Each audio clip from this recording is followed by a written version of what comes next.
Good evening. Welcome to the July 24th, 2024 regular board meeting of the Banning Unified School District Board of Trustees. The time is 5:30. Please be advised that a recording or broadcast of this meeting is being made at the direction of the board.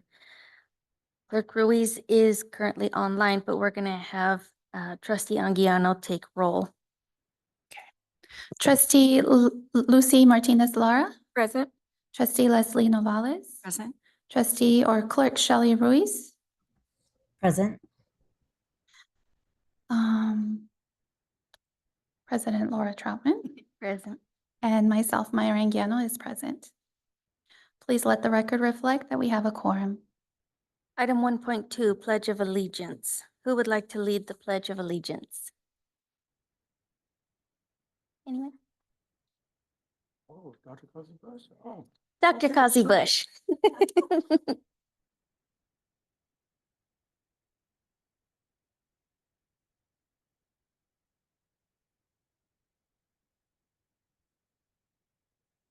Ready and begin. I pledge allegiance to the flag of the United States of America and to the republic for which it stands, one nation, under God, indivisible, with liberty and justice for all. Thank you, Dr. Kazi Bush. Item 1.3, Adopt Agenda. Are there any changes to the agenda? There are no changes. Are there any board requests to change the agenda? Nope. Okay.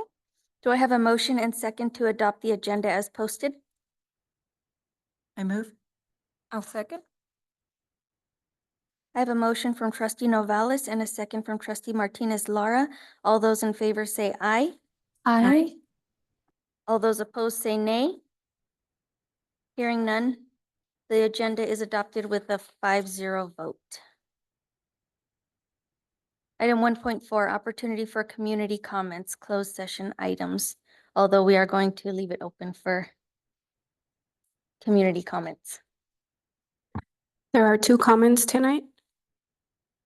Individuals who wish to address the board on matters which affect the district and its programs are requested to complete a request to address Board of Trustees card and submit it to the administrative assistant. Speakers are asked to limit comments to 3 minutes. While the board welcomes input from the community, they will not respond or take action during public comments. The board may decide to refer matters to the district staff or take under advisement for a future meeting. All speakers are reminded to be respectful and courteous.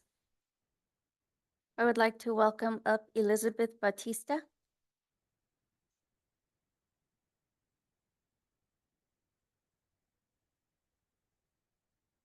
Hi guys, good afternoon. I came here to talk about AP Physics 2. So at Banning High School, last school year, they decided that they were going to cancel AP Physics 2 because there was too little people. But I think that's unfair because there is still, because in the past years, even though that there was probably 5 or 6 people, they still showed that, they still gave people the opportunity to get like a basis of what physics is. And I don't think that it really matters if they pass the class or not. I think it matters that they should offer AP Physics 2 this year to give people or our class the opportunity to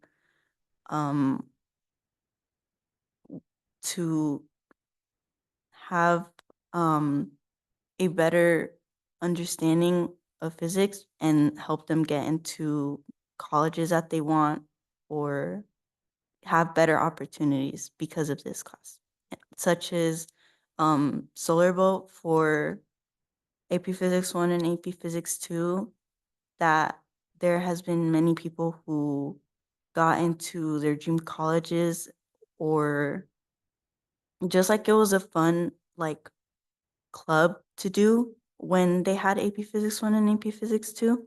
And I just think that they should add it again this year and not cancel it despite the amount of people that they're in. That's all. Thank you. Thank you for that. Next, I'd like to invite up Joe Pena.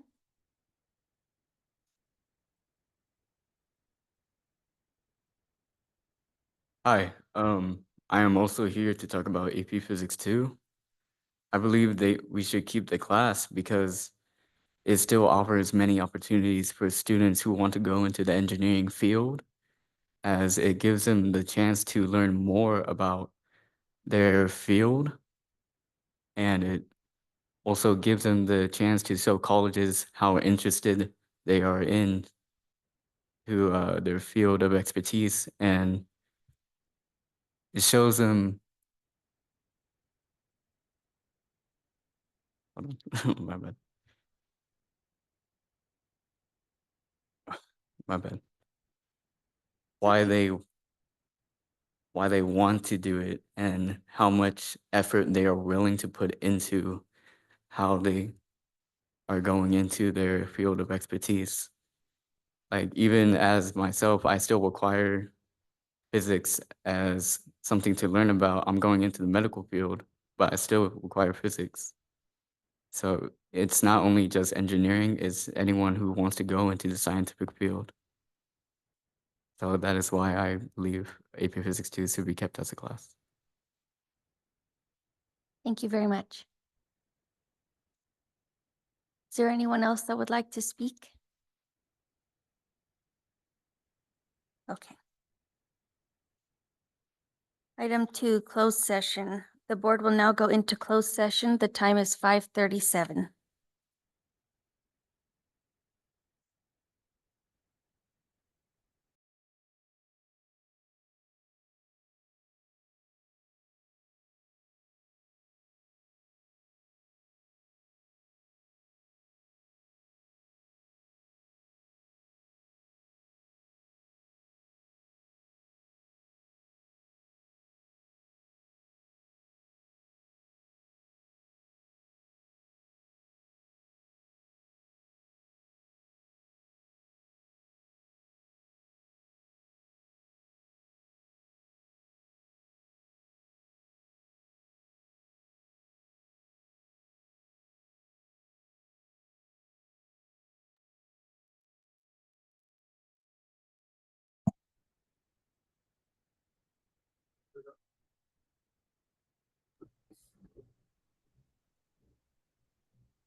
Okay.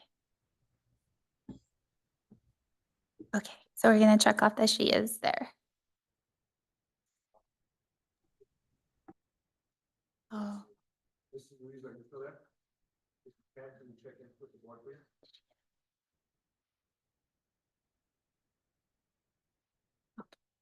I think she might be having technical difficulties, but okay, I think it's safe to assume she's there. okay. Mhm. Thank you. So please let the record reflect we have a quorum. Thank you. Item 3.1, report from closed session. Trustee Anguiano, would you please share? Item 2.1, in closed session, the board received information. Item 2.2, in closed session, the board received information and was updated. Item 2.3, in closed session, the board received information and was updated. Item 2.4, in closed session, the board received information. Thank you very much. Item 3.2, opportunity for community comments. Have we received any community comments? There were no other comments. Are there any comments now? Anyone like to come forward? No? Okay.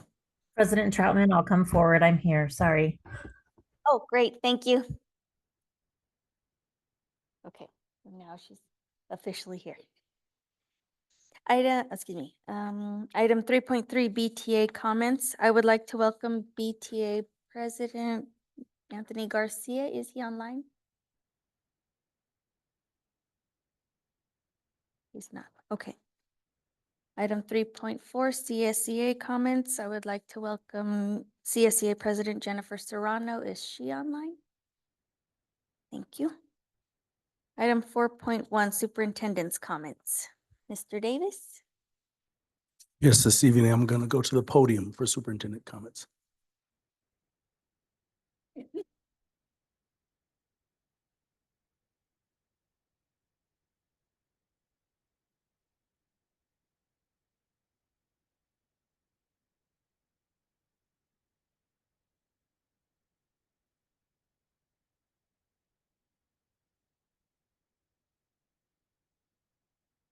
President Troutman, Clerk Ruiz, I know you're here. I don't know if you can see us, maybe.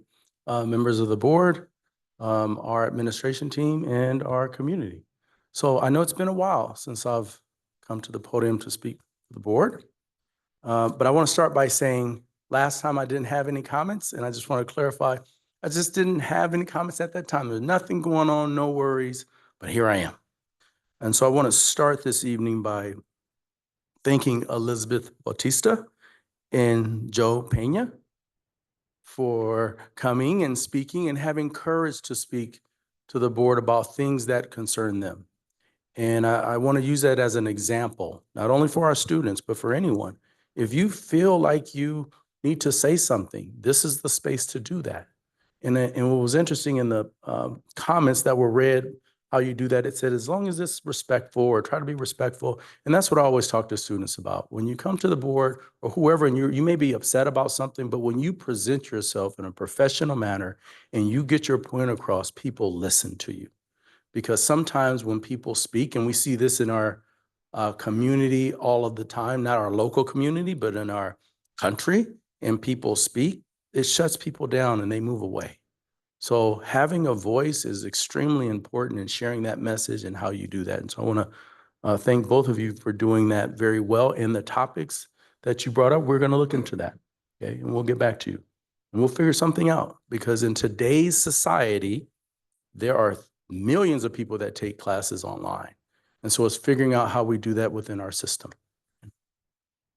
So this evening, I want to share just a few things to our board. We have probably 3 different kind of logos to talk about our theme for the year. I'm going to show some of those things with you. So as some of you guys have heard, our theme for this year is We Are Banning. And I'm really proud of that. And that was created by a collection, sending that out to our community. Our students voted for that, teachers, and we went through a couple cycles. So I'm really proud of that, and we're going to move forward with that. And over the past couple of years, we've had a different theme, and I'm just really proud of how our staff have supported that. Our teachers have come, talked about it. Our students have. So I'm really looking forward to our entire staff embodying that in our community, because we're proud to be here in Banning, and we're doing great things. I would be remiss if I didn't talk about a few things. Our mission statement, and I'm going to read it. Banning Unified School District is a diverse community that collaborates to develop responsible, respectful, and prepared students to achieve their full potential. And so we're here to prepare and inspire and educate. And that should be for everyone. Staff, parents, everyone. We should be preparing people, inspiring them, because our job is to educate.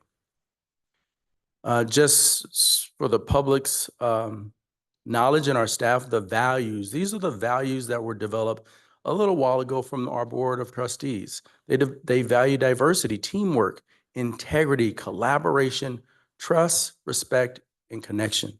And those are the values of the board, which gets passed on to the leader of the district and the other leaders in the district and everyone. So it's understanding what you value. That means that we should be all valuing those things. And there's nothing in there that is going to deter us from our goal. These are our goals for this school year. And this comes from our local local control accountability plan, which is the LCAP. In organizations, they always talk in acronyms. I don't like to hear acronyms. I don't know what it means. And most people aren't going to ask you what it means. So we should always be talking about what it means. Then you can move into the acronym. But you have to know what it means, local control accountability plan. So our 3 goals are: 1, accelerate student academic achievement. That is our goal. So when we have a Elizabeth Bautista and Joe Pena talk about their goals for the future and wanting to have access for that. We need to consider that. We need to look into that. That aligns with that goal, as well as our performance of our students. And we have been growing over the past couple of years with our academic achievement. Number two, cultivate a safe and healthy learning environment. Just recently, Sunday before last, I spent 5 hours with our Board of Trustees doing the superintendent evaluation. And there was a lot of conversation about what has happened with safety and healthy a learning environment. And we've seen a lot of progress. We have a employee that is dedicated to that work. And there's been a lot of improvements, and there's a lot more things to come with that. And finally, increasing parent and community engagement. It's not just the teachers with the students. It is a community, and it takes parents, it takes the teacher, it takes the school site, it takes everyone to come together to do a good job to ensure that our students are successful. So I just want to lay those goals out, because that is how the superintendent is evaluated. That is how our administrators are evaluated, and we spent a lot of time talking about that. So the next thing I just want to talk about is our leadership symposium. Since I've been the superintendent, this is our third year having a leadership symposium, and that sets the tone for the year about what the thrust is of the year, coming again from the goals of the district. So we spent 3 days of bonding, talking about everything that I'm talking about, including the board priorities, which are aligning our resources to improve student achievement. We receive resources from the state, from the federal government, other sources, and that all should be aligned to help students achieve. Also, again, improving our safety and health and well-being of the district. And I think we've grown in that area about well-being, but we still have a lot of work to do, if you ask me. Further, open a climate of open, honest, two-way communication for which all staff are held accountable. And I want to talk about that word accountability for a second, because that can bring people anxiety, or it may make people feel like, oh, okay, so now you're looking at me and now I'm going to be in trouble. This is about having expectations of ourselves first.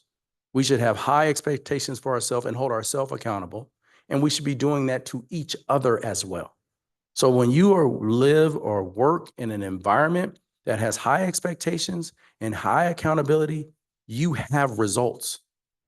And we're working on strengthening that, and we will continue to do that, providing clear direction, listening to people to mold how we move forward. But again, it all goes back to the goals. The board sets the direction, and it's my responsibility to ensure we start to use that direction to ensure it's infused throughout our district. Again, our theme for the year, we are banning. And I just want to share a little bit. We actually have the first episode of our podcast dropping on Monday, I believe. So I know the naysayers out there said, oh, you're not going to continue it. Oh, the episode is ready and it's going to be dropped on Monday. And I talk a little bit about what we are banning means to me. And since I've been in this community, now I've worked in the community at large for over 12 years, 13 years, but being in banning, I'm in my 5th year. That's crazy. It just happened so fast. And I can tell you, I've learned so much from so many people about how much pride that people have in banning. There's a long history. There's a lot of success. And we have great students, great families, and I see it every day. Are there challenges? Absolutely. Challenges are everywhere.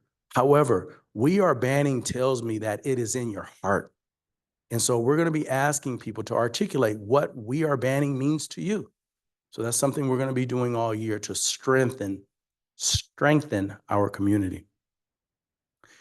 And I think finally, I want to welcome all of our staff, over 500 staff members, to our Welcome Back rally, which is going to be next Friday, August 2nd. And I want to clarify some things. Every district employee should have received a letter from me last week inviting you to the Welcome Back. And this is a little bit different this year, and I'm going to share why. So typically we have a kickoff or welcome back on the first day. All of our certificated staff come back and our classified staff who have some time off. Well, this year, after a lot of conversation and working with our bargaining unit partners, safety rose to the top. And so one of those 3 days, which is actually going to be August 6th, it is going to be a district-wide safety training. It's going to be in 2 parts. One is going to be a hands-on kind of a scenario training based upon the online training we did last year, which is called the ALICE training. And the other half is going to be ensuring that we're up to speed and trained on our mandated reporting and a variety of other mandated trainings. So with that thought, after that decision was made, I was a little sad. It's not a good word, but I was a little,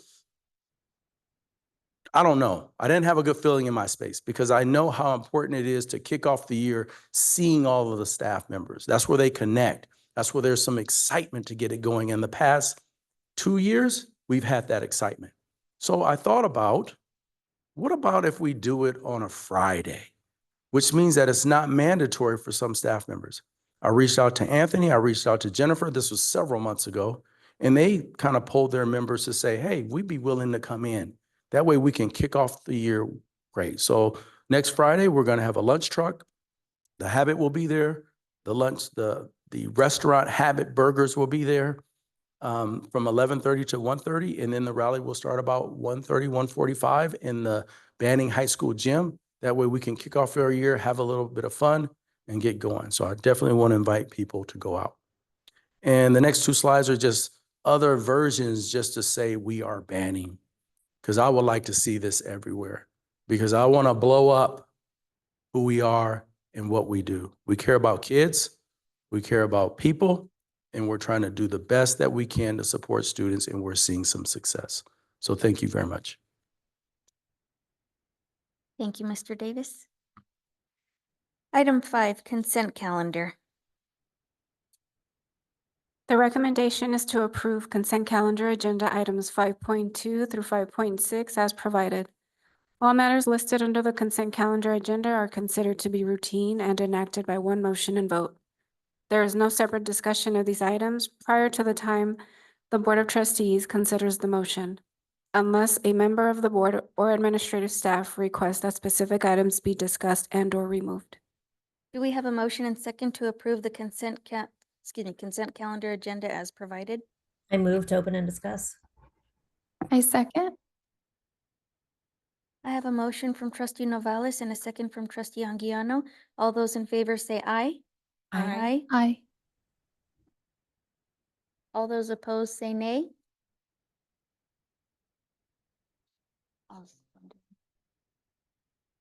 Do we have Ms. Ruiz on? Can you guys not hear me? No. We can now.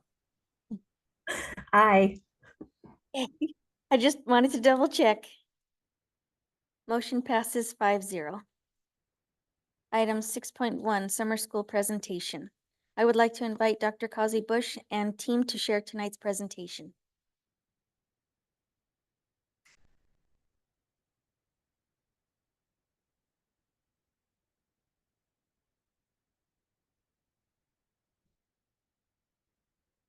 Good evening, President Troutman, distinguished members of the board, Superintendent Davis, and the Banning community. We are very excited to share some details from our amazing summer program. Summer school ran from June 10th to July 10th this summer. And I'd like to introduce some very special people who are going to come up and talk about some of the very exciting and amazing programs that we were very fortunate to have on the campus of Himmerling Elementary School, as well as our high school. And so at this time, I'm going to call up Dr. Veronica Pendleton, and she's going to introduce the rest of our team, which would be our summer school administrators. Thank you, Dr. Kazi Bush. Good evening, President Troutman, Clerk Reese, and our distinguished trustee board members, and Mr. Davis. So I'm going to share just, we're here, the team and I are here to provide an update to the board on what we did this summer. We were able to offer our elementary school program, as Dr. Kazi Bush shared, at Himmerling Elementary. And with me is Mr. Worthington. He's going to come up and share shortly about what programming was offered there and how it all went. We also had the opportunity to provide students with, from 5th grade to 8th grade, summer camp, STEM summer camp experience at the high school. And we have a couple of things to share with you there, some products and some pictures of how the kids enjoyed that program. And Mr. Hicks is here with me today to provide the board an update on the high school summer program. So with that, I'd like to invite to the podium Mr. Worthington, who is our elementary school principal. Hi, good evening. Yes, I know I sounded like that. All right. My name is Timothy Worthington, and I was honored to be the principal for the Hammerlane Summer School program this year, where we had 20 great days of learning and fun. I believe that we're in education to kind of transform lives, and the best way I feel to transform lives is through new experiences. So when they experience something new, they make these connections and start thinking about different things. So in order to make these connections happen, these new experiences, we have to have a great staff behind us. And that's why I listed the teachers and some traits that they carried. I was very impressed to work with a great faculty this year for a summer program. They not only followed the program, but they enhanced it by what they brought to summer school. They wanted to make sure that all of the students had something engaging and memorable for that summer. The experience that our students had, our teachers, again, want to make sure they had something new and different. We brought in the Inland Conservatory of the Inland Empire. They had guest speakers come in and talk about the local flora and fauna. They got their hands dirty by digging in the soil and planting wildflowers. They got to smell different native plants that were indigenous to our area. So it was one of the best days I think that our students had, is that they got some hands-on learning and actually got to touch and feel and smell what happens around them in their community. Lots of questions were asked of the instructors that kind of gets a sense that, you know what, they really wanted to learn more about this. I walked through the classrooms and I talked to all the students and tried to get a feel of what made them keep coming to summer school. And by and large, it was that the fun they had there, but it was making new connections, making new friends, being in different locations, having different teachers, experiencing something different. That kind of, when it boils down to it, that's what they enjoyed the most about the summer program. There was something different for them, especially for our middle school kids, our 5th graders that are going into middle school. It was an opportunity for them to meet some other 6th graders so they can have a connection when they get to middle school. That was one of the things that they liked most, is I got to meet some new friends. So when I get to middle school, I could have some other friends to hang out with and do something new and different with them. So I think that's very important, is making those connections, especially when they come to our middle school program. Good. All right. So as I shared, we were able to offer STEM offerings at the high school for 5th through 8th grade students. And we did that through a program called Trail Bites. And they introduced several concepts to our students that were engaging, and really a phenomenal opportunity for kids to be exposed to STEMs, the science, technology, the engineering and mathematics, and bringing it all together into these hands-on activities where kids got to actually be part of robotics class, a computer-generated music composition class. And we actually have a piece here that was composed by one of the students, Roberto, The Drop, his original music, and I'll play it in just a bit. They also had a drone operation, a week of learning how to operate and navigate drones in the classroom through obstacle courses that were created by students. And then the 3-dimensional rendering of encoding, excuse me. So without further ado, I'm going to give you a little piece of the music that was created by our students during this computer-generated musical composition class. And hopefully I'll be able to play it.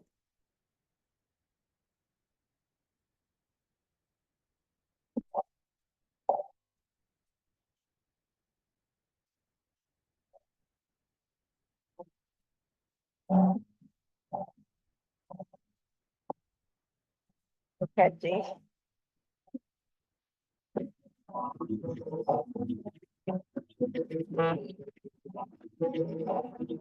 Have you completed some rhythm?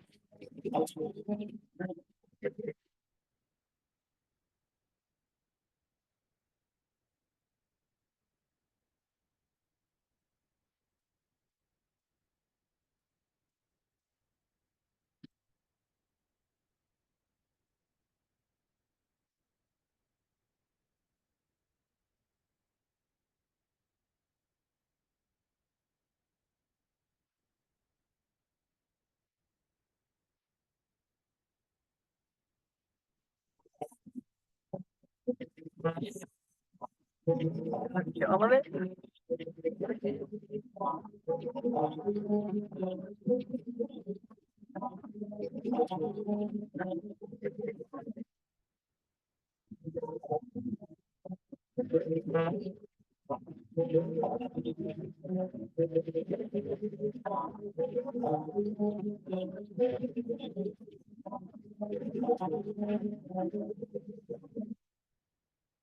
Yay. He's got a future, right, in music composition. So that was just something I wanted to share.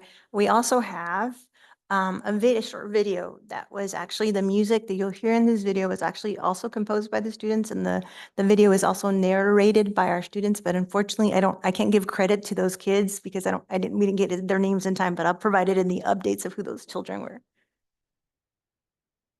Students had lots of fun at Trio Bite STEM Camp. How to program and control your robot and drone in DJI, robots and drones. Create college-level projects using a microcontroller in Arduino engineering. Being a producer by creating awesome music tracks like the one you're hearing now in music technology. Create indie kit prototypes while learning the fundamentals of structure engineering with STEM Fair. STEM fun never stops with Trio Bites. Thank you, Banning Unified School District, for making this camp possible. And thank you to the board for making that camp possible. We always appreciate your support. So next, I'd like to invite Mr. Hicks, who will give us an update on the high school programming and its Students had lots of fun at Trio Bite STEM. escape. Yeah. Thank you, Mr. Hicks. Let me go. Escape. We're gonna slides. There we go. Thank you, sir. All right. Good evening, President Troutman. Good evening, distinguished members of the board, and good evening, Superintendent Davis. Good evening, Executive Cabinet. Good evening, BUSD staff. I'm honored to be here tonight, shall I say. By the way, I did choose that original composition to be presented today after listening to 35 of them. I thought that was really outstanding. The loops, everything that he had in there, the little chorus part, I was like, wow, this guy has a feature in this. So that was a really outstanding job done by him. I was really fortunate to be the high school principal this summer. So I got to see all those programs in action. Seeing the fifth graders was really amazing. The engagement that they had with their teachers, their interest levels, their excitement. You know, when I saw them arrive in the morning, they were excited to get started and to work on all the things that they were working on. And as I went to the other classes and looked at the, the sixth graders, the seventh graders, you can kind of see the transition, and they would talk with me and be like, yeah, check this out, see what I'm doing? This is fancy right here. And I would be like, that's pretty impressive. You might have a feature in that. And then many times I would listen and I wouldn't understand anything that they were talking about because it was too high tech for me, but they understood it. And I was like, that's pretty good. And, fortunately, we had a couple members of the board come by the school site and see what the kids were doing. Hopefully you guys were impressed. Thank God you didn't get hit by a drone, because that was the first time flying drones for some of those kids, but they created some really impressive things in those classes, and I'm sure you guys got to see that. But that's the exciting stuff on that level. Let me move into some of the more meat of what our high schoolers did. If we just take a look at the slide, we had 339 students attend summer school, which is a pretty good number. We had a great group of teachers, and to make it short, they kind of knew their assignment. The goal was to make sure the students came to class, did their work, and finished their classes to recover their credits, because that's what the summer program is basically about. We want those kids to get back on track. Okay, so that was what we strive to do. As far as summer graduates, we had a total of 12. Banning High had 4, New Horizons 8. You can see the number of credits that were recovered overall, over almost 3,000 credits. So I really think our program was really successful. I'm proud of our students and their commitment levels. I'm proud of our teachers, proud of our security staff and everybody who worked with me, and it was an honor to serve as the principal this summer. So at this time, we can answer any questions or share any additional information. Anyone have any questions or comments? I just want to say thank you. I had both of my kiddos in the program and they really enjoyed it. Mr. Worthington, my daughter couldn't stop talking about your scuba diving outfit and how you were telling them that you were scuba diving and to use your imagination. And she kept saying, Mommy, but he wasn't underwater. It was under the water, the spring. And so I know that the kids really enjoyed it. And my son, for the STEM program, every single day he would tell me that he loved it and he wouldn't stop talking about what he learned. So I know that the kids enjoyed it. So I'm really happy that we were able to provide this, and I hope that we were able to continue to provide these experiences for our students. So thank you. I want to thank you. I didn't get a chance to get over there, and I seriously apologize because I love STEM and STEAM. And I think that that's such an integral part of 21st century learning. Mr. Worthington, you're so right. We live in an ever progressive and diverse world that demands that we transform lives through new experiences. And that's what STEM and STEAM provide for our students to motivate, energize, and create opportunities for deep learning so that they can become the creative and innovative leaders of tomorrow. And I too share Ms. Zangiano's desire to have more of those opportunities for our students and lead them in that direction so that they are excited to come and excited to work in cohort teams and learn what that cooperation is and take responsibility for their own learning. This is true learning in the 21st century. So thank you very much. So I'd also like to say thank you all for your time and dedication to the program. My son also attended summer school to get ahead, which I thought was really great because, these kids, you're telling him, get out of bed, time for school. But he also told me he was grateful for the opportunity to be able to get ahead. So, because he has big dreams. He has big dreams, and I told him you need to get ahead if that's what you truly want to do. So him having this opportunity makes a huge difference, and I want to say thank you.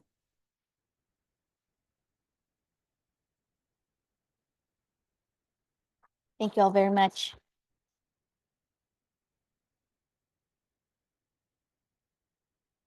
All right. Item 6.2, Business Services Developer Fee Public Hearing. Eric Hall and Associates, MGT Consulting, has prepared a developer fee study detailing the findings required by Government Code Sections 65995 and 66001 pertaining to the adoption of school fees, which study has been made available to the public for at least 10 days prior to the regularly scheduled meeting. The Board of Trustees will now conduct a public hearing on the consideration of the data presented in the fee justification report for new residential and commercial/industrial development fees and adoption of resolution number 25-006. The time is 8:03 p.m. Is there anyone present who wishes to provide any public comments on the proposed fee study or resolution?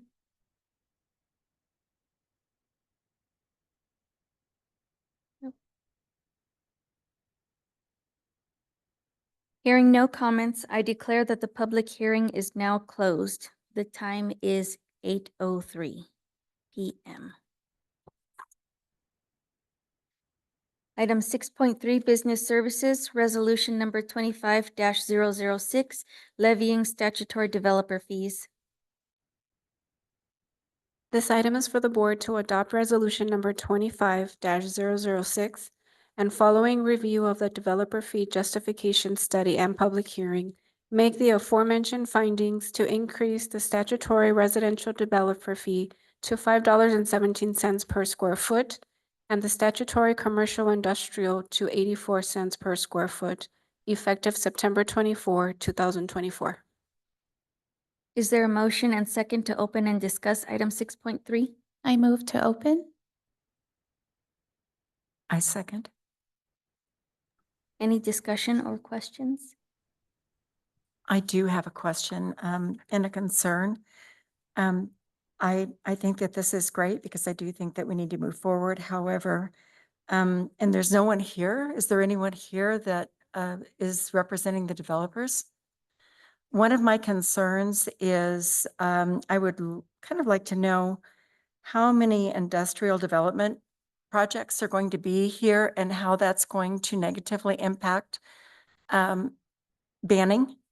And one of the issues I have are empty vacant warehouses that just to get them built. I'm just wondering how many there are, and I would like to see that. I'm not necessarily questioning fees for these things. I would just, because I know right now that we have an overabundance in the Inland Empire of warehousing. And I'm just wondering if this revenue is going to spur irresponsible development in banning that we are not really going to want.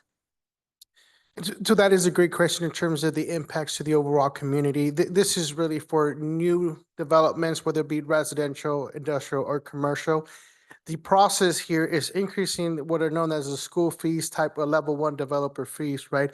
And so in terms of the actual permitting process, it's still going through the city ordinances and different regulations. And so at this point, it's really just the fees that are collected by the school district, not necessarily approving any developments and or impacts to the community. So that is really the responsibility of the city versus the responsibility of the district of going through the impact of additional development as it relates to students and student housing within the school district. Okay, I guess, like I said, I don't have any issue with the housing. I do, however, have a concern about industrial development, irresponsible industrial development.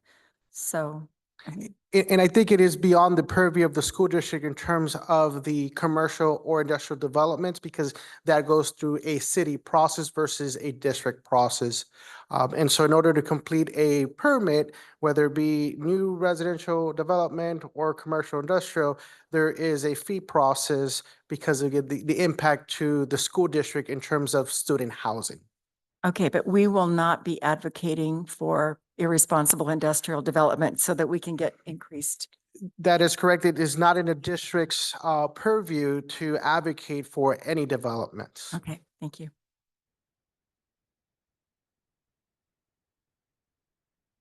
Any other questions or comments? I have a motion from trustee Anguiano and a second from trustee Novales to approve item 6.3. All those in favor say aye. Aye. All those opposed say nay. Is Shelley? I said I promise. Okay, I'm just checking. I'm offering both just in case. Okay, motion passes 5-0. Item 6.4, Board of Trustees 2024 Regular Board Meeting Schedule Amendment. This item is for the board to approve the new proposed dates for the Board of Trustees' regular board meeting schedule starting in September 2024 and continuing through December 2024. Is there a motion and second to open and discuss item 6.4? I move. I'll second. Any discussion or questions?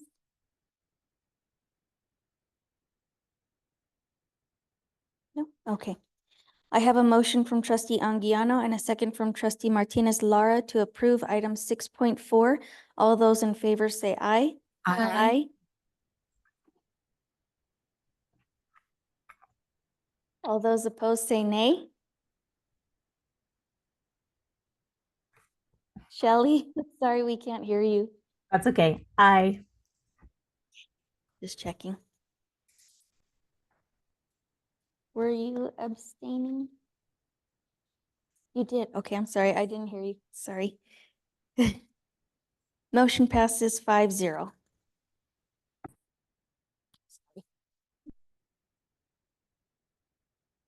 Item 7.1, Educational Services, Boys and Girls Club Before and After School Program, MOU 2024-25. This item is for the board to approve the 2024-25 Boys and Girls Club Before and After School Program MOU. Is there a motion and second to open and discuss item 7.1? I'll move. I second. Any discussion or questions? No? I have a motion from trustee Martinez Lara and a second from trustee Anguiano to approve item 7.1. All those in favor say aye. Aye. All those opposed say nay. Hearing none, motion passes 4-0. Item 7.2, Educational Services.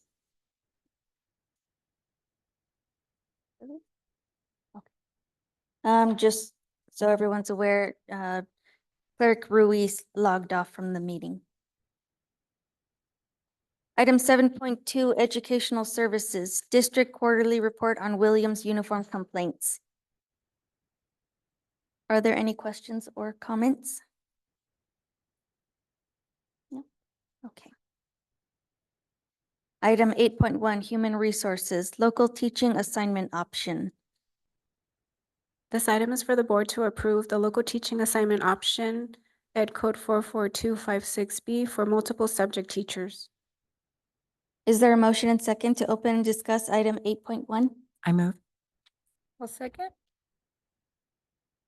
Any discussion or questions? Yes, Mr. Baker.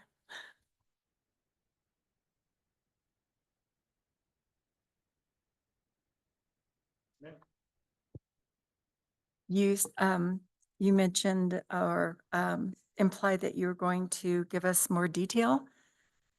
So We had a the, meeting last week. the local assignment option is a common practice for districts when you utilize multiple subject teachers at the middle school.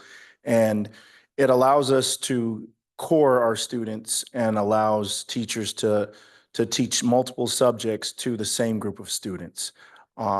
With that, it also allows our teachers that have multiple subject credentials to teach outside of their authorization. In this case, it's elective courses. And in able to use a local assignment option, these teachers have to have units of study in those areas. And for the two teachers that we have, one of them will be teaching science, and she currently has well over the 6 units of science courses on her transcripts. She also has tested and will likely have an authorization in science. So What type of science? it's the single subject science. So No, she's but we have biology, we have, we have technology science, we have earth sciences. What type of science? correct. This is middle She- school? No. She has school. multiple science courses in there. So what will she be teaching in this? When we had talked about it, we had talked about a little more of a plan that you were going to present to us, letting us know what kind of programs. She is teaching departmentalized science for our sixth and seventh grade students. Okay, so this is just an elective of, She's teaching the departmentalized general science courses for our sixth and seventh grade students. The other teacher is teaching our coding class, which you can have math or science units to teach the coding. He has 6 units of science courses, which allows us to use him in a coding class with a local assignment option. And that's a provision in Ed Code that allows us to utilize that multiple subject teacher based on his subject of study in college courses. and they've brought to you a plan of what they're going to be doing? They have curriculum. There's online curriculum that they have that we have vetted through our Ed Services Department. Okay. Will any of these have a STEM component to them?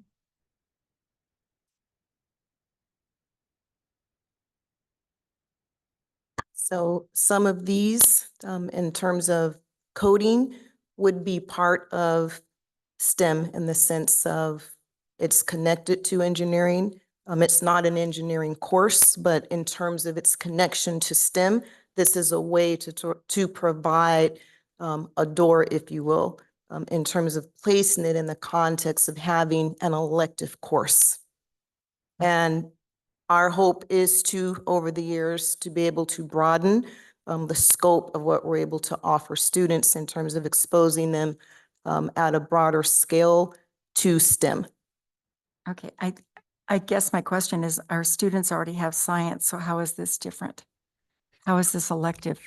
Not the coding class, I understand that one, but how is the other science elective different than the regular science? It's on top of, and so of course there are 4 core courses. That's what, of course, they're entitled to. These are lessons that are just above and beyond typical of any other elective course in terms of adding additional kinds of activities that may not be present in what is found in the core adopted curriculum.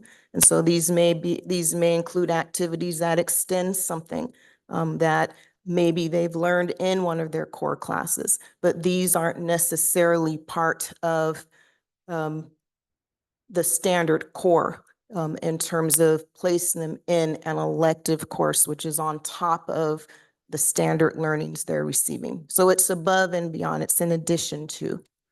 No, I understand that. Maybe I'm not asking the right question. The question I have in an elective, it is above and beyond. I guess my question is, how is it going to enrich our students as opposed to giving them more work?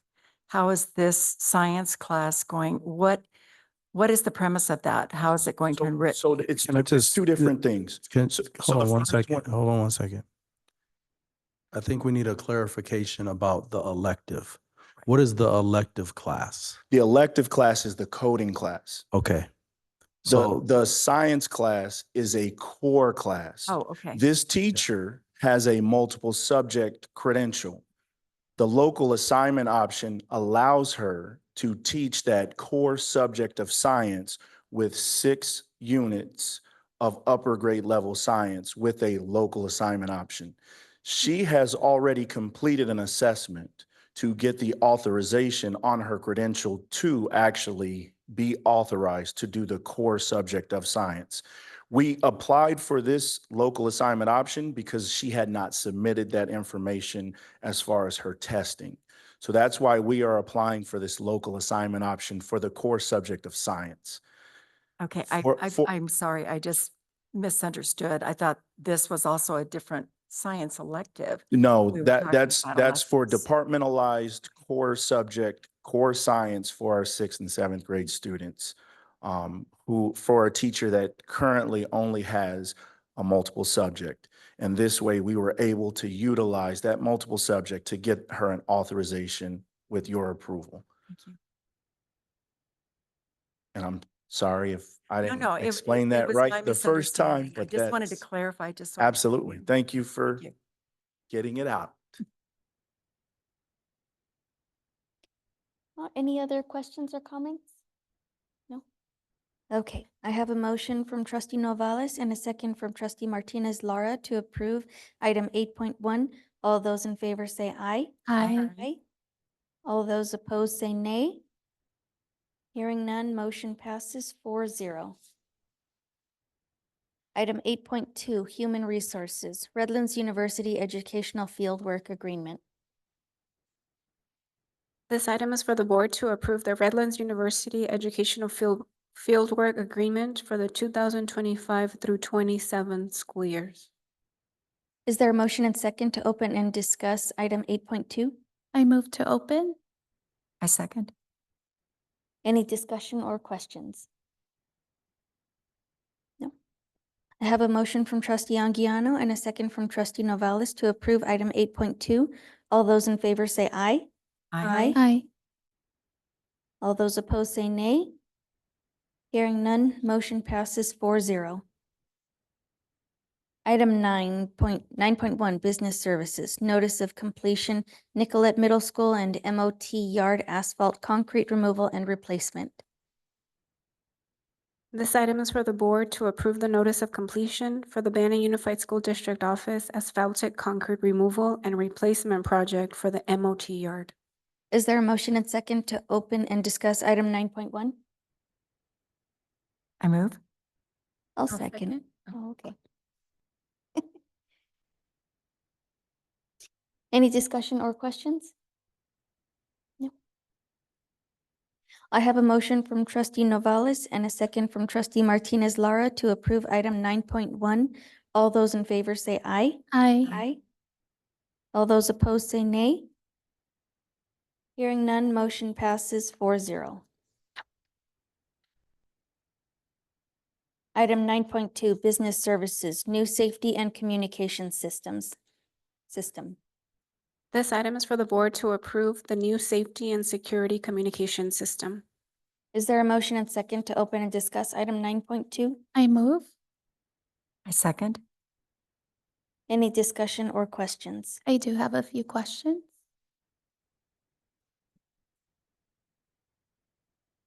Okay. Okay.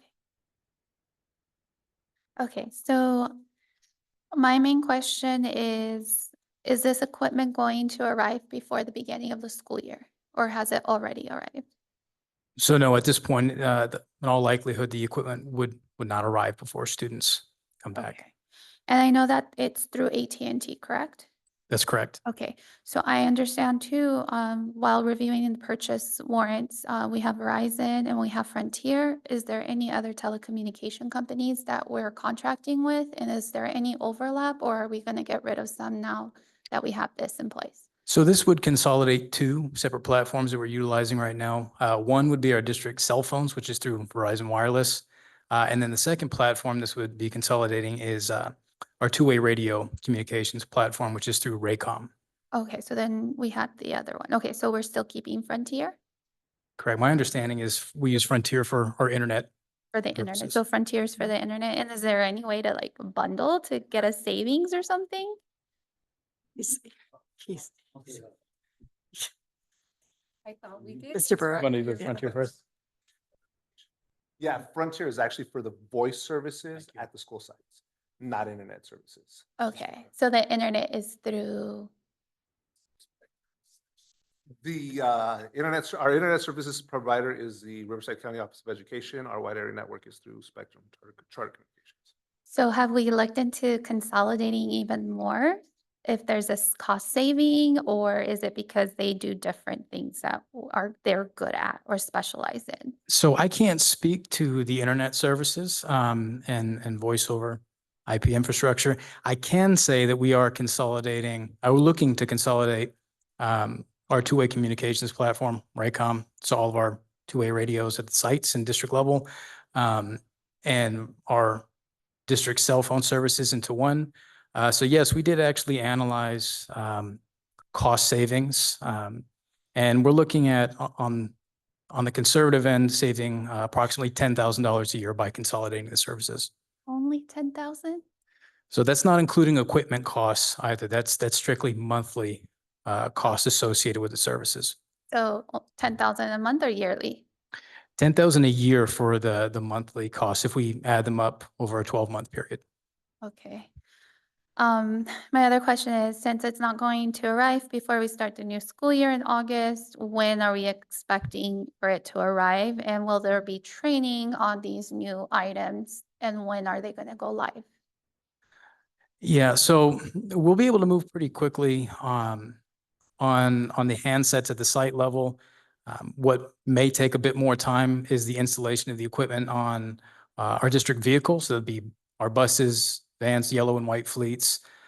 We'd have to coordinate that outside of normal school operations hours. So that's something we had hoped to have in place prior to the return of students, but we're not able to get that in place. So there aren't any installation dates set currently, but that process of installing these devices on our vehicles would take a couple days. So it would be something we'd be looking at for a weekend or during time where our students aren't actively in school. Okay. And my last question is, are we using the same cell phones, or are we getting new cell phones, or how are we recycling the old products? Yeah, so two things here. One, yes, it would require us to recall and reissue new district devices, cell phones and radios. Now, part of this platform would include AT&T FirstNet buying back our existing devices as well. So Do we have that? I guess I'm concerned with our timeline because it doesn't sound like there's really a set timeline and how that may interfere with our staff utilizing it while students are already back in school.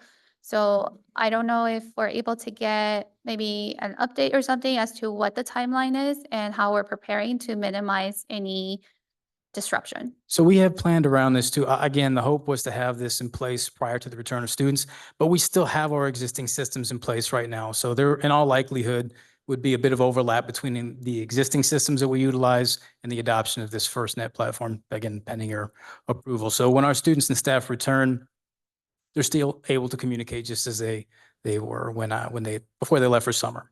Right, but that transition from the old to the new, that's what I'm concerned about. Correct. And again, I don't have the definite information available right now, but as soon as I have that, I could provide that. Okay, thank you. I do have a question. When we talked last week, it was my understanding from Mr. Herrera that this was a cyber safety issue and that this was an emergency issue. Do you remember that conversation? And I wasn't aware that we were using AT&T for our phone system because AT&T for phones gets hacked all the time. So it was when I had asked for clarification for that, it was my understanding. I don't remember anything about the phones. I do remember that you said that it was a national security and AT&T was the only one that provided it. So is this not the case?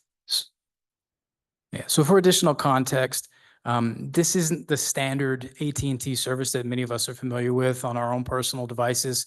AT&T actually won the government bid for a federal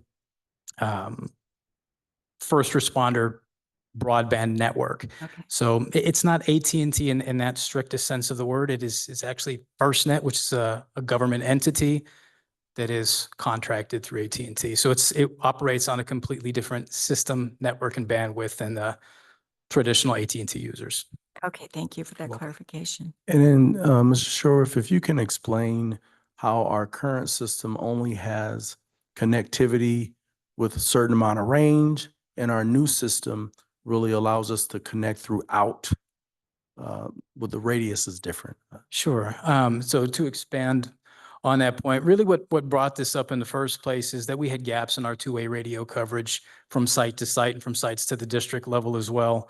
So there is a patchwork of different systems that's being utilized currently, and what that effectively means is that sites cannot efficiently communicate with other sites or district departments like transportation as efficiently as utilizing a system like AT&T FirstNet would allow us to do. Essentially would allow us to do is to consolidate all of our communication devices and platforms into one space, and directly oversee that space. That's something that we contract out for currently. So again, this is giving us not only increased range because it's tied to a cellular network as opposed to radio, but again, it's providing that centralized communication platform. So we would be able to more efficiently communicate at all district levels. So in essence, it is an upgrade of our system and at the same time, being able to save some money. That's correct. Thank you. So sites could talk to each other, like Cabazon can talk to the high school, or It's however we wish to configure it. So one of the main benefits of this platform is that we control the network as far as the channels of communication within our district. So that's something that we can customize to fit our needs. So yes, to answer your question. thank you. Any other questions or comments? No? Okay. Thank you. I have a motion from trustee Anguiano and a second from trustee Novales to approve item 9.2. All those in favor say aye. Aye. All those opposed say nay. Hearing none, motion passes 4-0. Item 9.3, business services contractual agreements. This item is for the board to approve and/or ratify contractual agreements as provided. Is there a motion and second to open and discuss item 9.3? I move. Second. Any discussion or questions? I do have a question for two different contracts. The first one is Amargus Healthcare.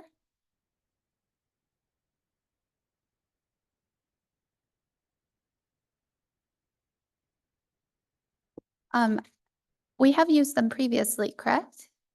Emergis, Yeah. yes, they were previously known as Maxim. Yeah, there's a name change. Okay. And also, do we anticipate having to increase the total cost in the future? Because usually we end up getting another contract revision because now there's a higher need. Is this a good starting point? This is what our goal is to ensure that we have specifically to a speech language pathologist at the beginning of the school year in terms of having an additional staff member to start with. The description does indicate other areas, but the intent of this agreement is to ensure that we have an additional speech, I think I said school, speech language pathologists on staff to assist our students with speech services. Okay, so we determined that we will meet our need by just having one additional? Well, Or how are we're we? still going to continue the process to attempt to hire an additional person. We want to make sure that we have adequate staff on campus to meet the needs of students, but we're still going to be pursuing the actual hiring of a permanent or Banning Unified School District employee. Okay, gotcha. Thank you. And then the other one was regarding transportation with Hemet Unified School District.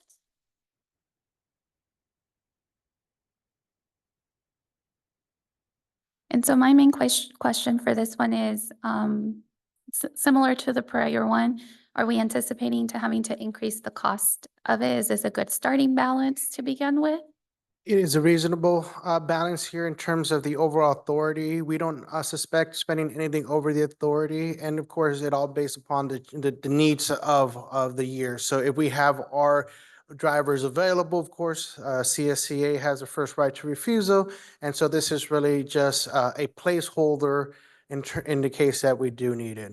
Right, so I understand that it's a placeholder. However, it seems as though last year we really didn't utilize them. Or how are we going to ensure that we do utilize them when there is a need, like field trips or anything else?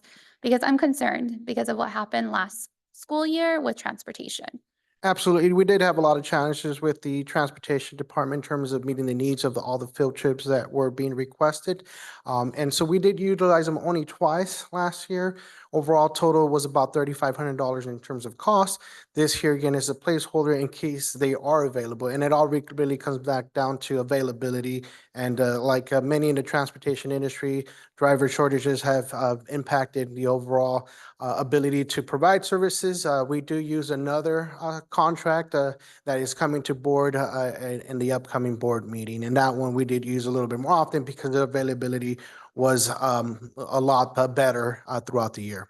Okay, thank you. My hope is that for this upcoming year, as we approve these contracts, that we're mindful of the documentation so that it can be presented. If it was used, did we reach out to them? What was their cost, et cetera, to alleviate any of the challenges that we experienced last academic school year. Absolutely. And of course, the authority here is not to have any delays in having to come back to board and increase in authority. So definitely understand the concerns of the board, and it's something that is a priority for the department this year. Thank you. Can I just ask to piggyback on that? Are we making plans to plan these activities ahead of time so we do have the ability, because you said when they're available, so are we planning on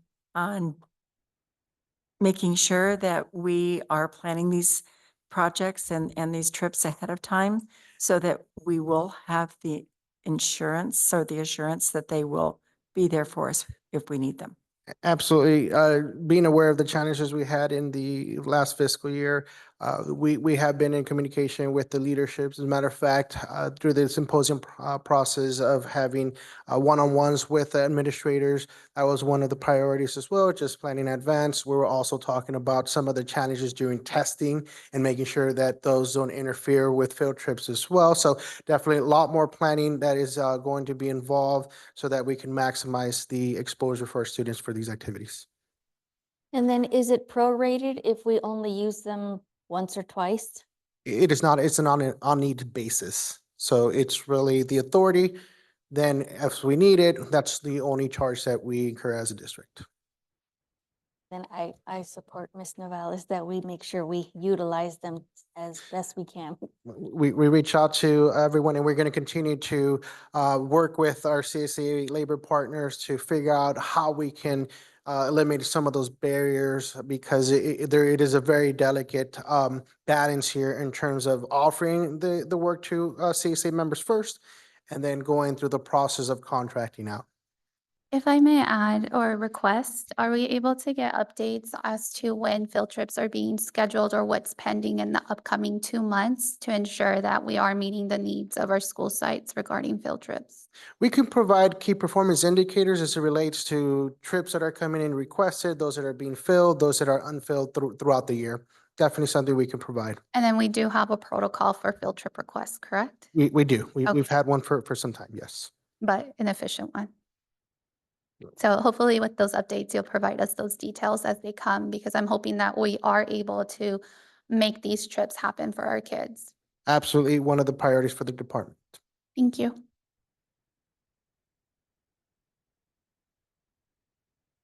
Any other questions or comments? No? Okay.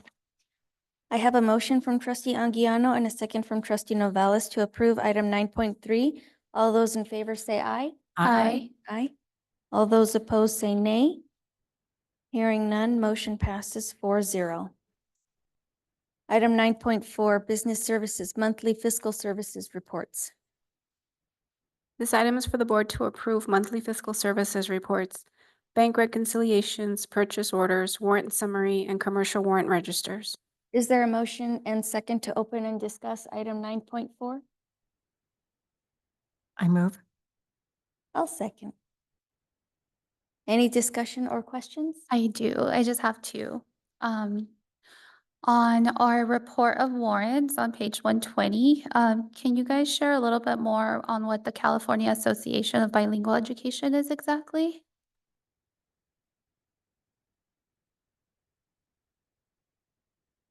I just don't think I've seen it before, unless I've missed it. And I'm sorry, I can't pull it open on my laptop, but CABE is the California Association of Bilingual Educators. What is it? It's an organization for teachers they've been around for decades in terms of providing professional development and conferences as it relates to increasing and supporting students who are bilingual. And they are very well renowned. They're the California chapter of a national organization, NABE, for which we actually sent two of our teachers to the National Association of Bilingual Educators, where they presented Oh, that's on great. some of the great things they're doing at Nicollet. Okay, great. Thank you. I just wanted to clarify that because I was like, which one is this? And then on page 122, we have Garland Company for $94,000. I wasn't sure what that was. That is part of the second bid for the roofing projects that are the materials that are provided by this particular vendor. Okay, perfect. Thank you for that. Any other questions or comments? No? Okay. I have a motion from trustee Novales and a second from myself to approve item 9.4. All those in favor say aye. Aye. All those opposed say nay. Hearing none, motion passes 4-0.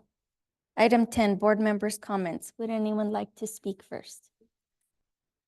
I would like to say that I've already spoken with what was happening with this STEM project this summer. And once again, I'm really hoping that we take a very strong look at 21st century practices so that we can make sure that our students are engaged in a positive learning environment where they're excited to come to school and they have new opportunities to grow.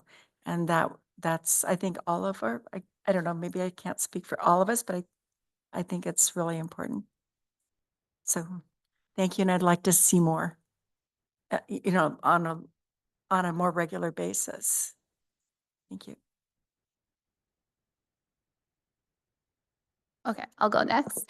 Just want to say thank you to everyone. I'm really happy that we wrapped up summer school and that it went so well. I really appreciate the presentation that was provided to us in the community.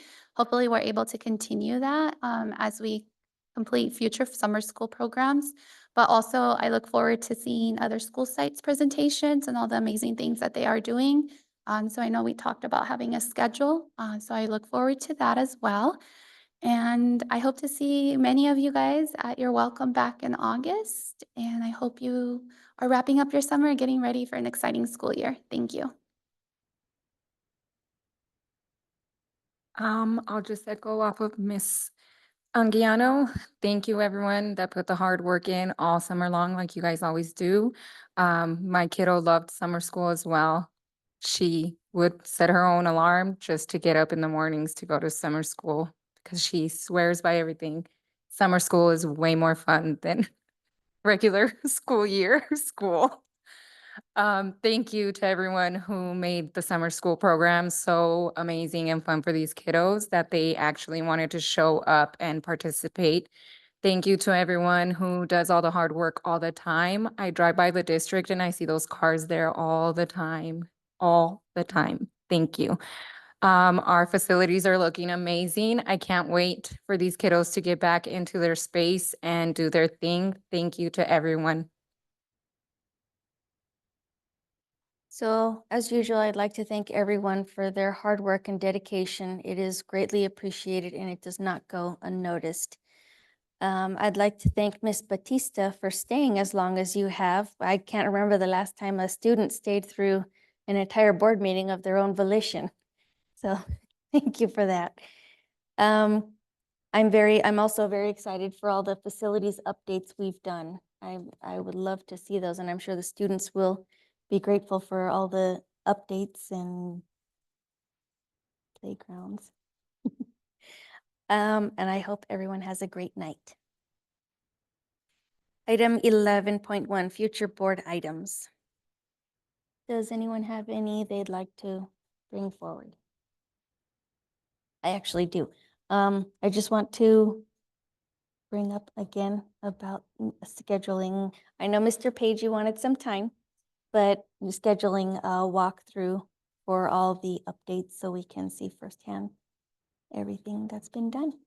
Or could we have a presentation so the community can see it too? Because not all of us have kids at every site, right? Well, I did ask that, but I do want a presentation I do want a walkthrough. So for both. board members. Yeah, and then I did ask Mr. Davis to on our website to put pictures or something that the community can see, parents, students, everybody can see. I know we started with the weight room. I know that went out and looks great.